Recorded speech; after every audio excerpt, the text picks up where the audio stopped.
Hi all, എല്ലാവർക്കും നമ്മുടെ പുതിയൊരു വീഡിയോയിലേക്ക് സ്വാഗതം. അപ്പോൾ ഇന്നത്തെ വീഡിയോയിലൂടെ നമ്മൾ പറയണത് നമ്മുടെ വിറ്റാമിൻ ഡി, അതായത് നമ്മൾ കുറച്ചാൾ മുന്നേ വരെ വിറ്റാമിനെ കുറിച്ചുള്ള സെഷൻസ് നമ്മൾ എടുത്തിരുന്നു. വിറ്റാമിൻ എ, ബി, സി വരെയാണ് നമ്മൾ ചെയ്തിരുന്നത്. അതിനുശേഷം നമ്മൾ വേറെ ആക്ടിവിറ്റികളിലേക്ക് കടന്നിരുന്നു. സോ നമ്മളത് പിന്നെ കണ്ടിന്യൂ ചെയ്യാണ്. അപ്പോൾ വിറ്റാമിൻ ഡി ആണ് നമ്മുടെ ഈ ഒരു ഭാഗമായിട്ട് നമുക്ക് വരുന്നത്. അപ്പോൾ അറിയാം, നമുക്ക് വിറ്റാമിൻ ഡി പ്രദാനം ചെയ്യുന്ന ഒരുപാട് പച്ചക്കറികളും പഴവർഗ്ഗങ്ങളും ഭക്ഷണങ്ങളും ഉണ്ട്. അപ്പോൾ അതിൻ്റെ പ്രാധാന്യം കുട്ടികൾക്ക് പറഞ്ഞു കൊടുക്കുകയാണ് നമ്മളിതുകൊണ്ട് ഉദ്ദേശിക്കുന്നത്. അപ്പോൾ വിറ്റാമിൻ ഡി അടങ്ങിയ പഴങ്ങൾ അല്ലെങ്കിൽ പച്ചക്കറികൾ നമ്മൾ കുട്ടികളോട് കൊണ്ടുവരാൻ പറയുകയും അതിനുശേഷം അത് ഉയർത്തിപ്പിടിച്ചുകൊണ്ട് I am a vitamin D boy അല്ലെങ്കിൽ I am a vitamin D girl എന്നുള്ള രീതിയിൽ പറയാനായിട്ട് അവരോട് ആവശ്യപ്പെടുകയും വേണം. അപ്പോൾ നമ്മൾ നോർമലി നിങ്ങൾക്ക് എൻ്റെ ഒരു പോസ്റ്റ് കാണിച്ചു തരാം. നമ്മൾ സെപ്റ്റംബർ 20-ന് വിറ്റാമിനുകൾ പരിചയപ്പെടുത്തലും ന്യൂട്രീഷൻ പ്രതിജ്ഞയാണ് ചെയ്യണത്. അപ്പോൾ പ്രീ സ്കൂൾ കുട്ടികളെ വിറ്റാമിൻ ഡി അടങ്ങിയ പഴം അല്ലെങ്കിൽ പച്ചക്കറി കൊണ്ടുവരാൻ പറയാം. എന്നിട്ട് ഞാൻ പറഞ്ഞ പോലെ തന്നെ പറയാം vitamin D boy or girl എന്നുള്ളത്. അപ്പോൾ അത് നിങ്ങൾക്ക് ആ ഫോട്ടോ എടുത്ത് ജനാന്തോളനിൽ നിങ്ങൾ അപ്ലോഡ് ചെയ്യും വേണം. അപ്പോൾ അതിൻ്റെ തീമും ആക്ടിവിറ്റിയും താഴെ കൊടുത്തിട്ടുണ്ട്. അപ്പോൾ ഈ ഒരു പ്രവർത്തനം വിറ്റാമിൻ ഡി അടങ്ങിയ ഐറ്റംസാണ് നമുക്ക് ചെയ്യേണ്ടത്. അപ്പോൾ വിറ്റാമിൻ ഡി അടങ്ങിയ പഴങ്ങൾ അല്ലെങ്കിൽ പച്ചക്കറികൾ കുറച്ച് ഞാൻ മോഡൽസ് നിങ്ങൾക്ക് കാണിച്ചു തരാം. അപ്പോൾ നിങ്ങൾക്ക് നോക്കിയാൽ കാണാൻ പറ്റും വിറ്റാമിൻ ഡി ഫുഡ്സ് എന്ന് പറഞ്ഞിട്ട്. കണ്ട, വിറ്റാമിൻ ഡി അടങ്ങിയ ഫുഡുകൾ: എഗ്ഗ്, ഓറഞ്ച് ജ്യൂസ്, കണ്ട, whole milk, butter, chocolate milk, കണ്ടില്ലേ. അതുപോലെ കിവി ഫ്രൂട്ട് എന്ന് പറഞ്ഞാൽ നമുക്ക് വിറ്റാമിൻ ഡിയുടെ സോലുബിളാണ്. കണ്ട, വിറ്റാമിൻ ഡി അടങ്ങിയ ഒരുപാട് ഭക്ഷണങ്ങൾ നിങ്ങൾക്കപ്പോൾ ജസ്റ്റ് ഒന്ന് ഗൂഗിൾ ചെയ്താൽ മതി. വിറ്റാമിൻ ഡി അടങ്ങിയ ഇതുപോലെ ഭക്ഷണങ്ങൾ ഏതൊക്കെയാണ്, ഫ്രൂട്ട്സ് ഏതാണ്, വെജിറ്റബിൾസ് ഏതാണ്, ധാന്യങ്ങൾ ഏതാണെന്നുള്ളത് നിങ്ങൾക്ക് വ്യക്തമായിട്ട് മനസ്സിലാക്കാനായിട്ട് പറ്റും. അപ്പോൾ ഇത് നിങ്ങൾ കുട്ടികൾക്ക് പറഞ്ഞു കൊടുക്കണം. എന്നിട്ട് അവരുടെ അടുത്ത് കൊണ്ടുവരാൻ ആവശ്യപ്പെടുകയും അതിനുശേഷം അത് ഉയർത്തി കാണിച്ചിട്ട് വേണം അവരുടെ I am a vitamin D boy or girl എന്ന് പറയാനായിട്ട് വേണ്ടത്. ഞാൻ ഒരു ലിസ്റ്റ് കാണിച്ചു തരാം. ഇതിപ്പോൾ നിങ്ങൾക്ക് നോക്കിയാൽ കാണാൻ പറ്റും.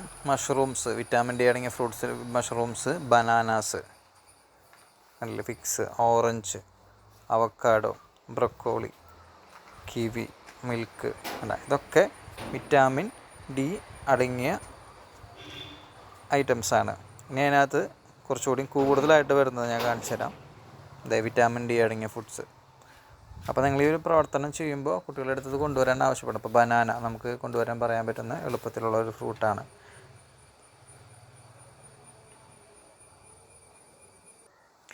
ഇനി നമുക്കിത് എങ്ങനെ നമ്മുടെ ജന്നാന്തോളം ഡാഷ്ബോർഡിനകത്തേക്ക് എൻ്റർ ചെയ്യാം, ജന്നാന്തോളം ഡാഷ്ബോർഡിൽ എങ്ങനെ ചേർക്കാം എന്നുള്ളത് നമുക്ക് നോക്കാം.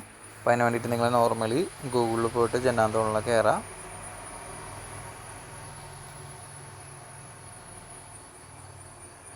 അതിനുശേഷം അതിൽ ലോഗിൻ ചെയ്യണം. ജന്നാന്തോളിന് കയറിയതിന് ശേഷം നമുക്കതിൽ ലോഗിൻ ചെയ്യണം.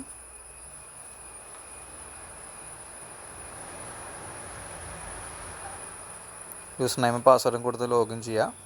അതിനുശേഷം നിങ്ങൾ തീം സെലക്ട് ചെയ്യുക. ഓക്കെ, തീം സെലക്ട് ചെയ്യണം. പോഷൻ ബി പതാബിയാണ് നമ്മുടെ തീമായിട്ട് വരുന്നത്. അതിനുശേഷം നിങ്ങൾ അംഗനവാടി സെലക്ട് ചെയ്യണം.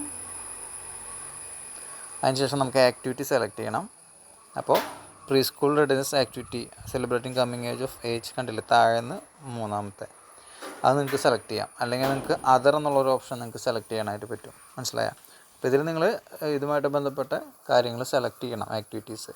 ഓക്കെ, സെലക്ട് ചെയ്തതിന് ശേഷം നിങ്ങൾ ഫ്രം ഡേറ്റ് അടിച്ചു കൊടുക്കുക, ടു ഡേറ്റ് അടിച്ചു കൊടുക്കുക, എണ്ണ അടിച്ചു കൊടുക്കുക, എത്ര പേര് പങ്കെടുത്തു എന്നുള്ളതിൻ്റെ എണ്ണ അടിച്ചു കൊടുക്കണം.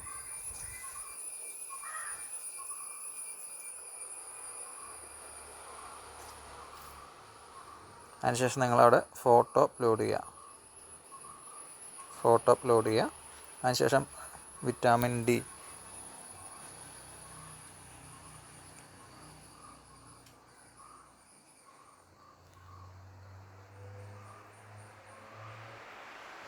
ശേഷം സബ്മിറ്റ് കൊടുക്കാം. അപ്പോൾ സക്സസ്ഫുള്ളി സബ്മിറ്റ് വന്നിട്ട് കാണാനായിട്ട് പറ്റും. എത്രയാണ് ചെയ്യേണ്ടത്. ഇതിന് ശേഷം അടുത്തൊരു ആക്ടിവിറ്റി എടുക്കുക, സബ്മിറ്റ് ചെയ്യുക, പിന്നെ ഒരു ആക്ടിവിറ്റി എടുക്കുക, സബ്മിറ്റ് ചെയ്യുക. തീം പോഷൻ ബി പതാബി, അത് ഒരിക്കലും മാറില്ല. തീം എപ്പോഴും പോഷൻ ബി പതാബി തന്നെ കൊടുക്കുക. ഇത്രയും ചെയ്ത് കഴിഞ്ഞാൽ നിങ്ങളുടെ പ്രോസസ്സ് കംപ്ലീറ്റ് ആവും. Okay, thank you.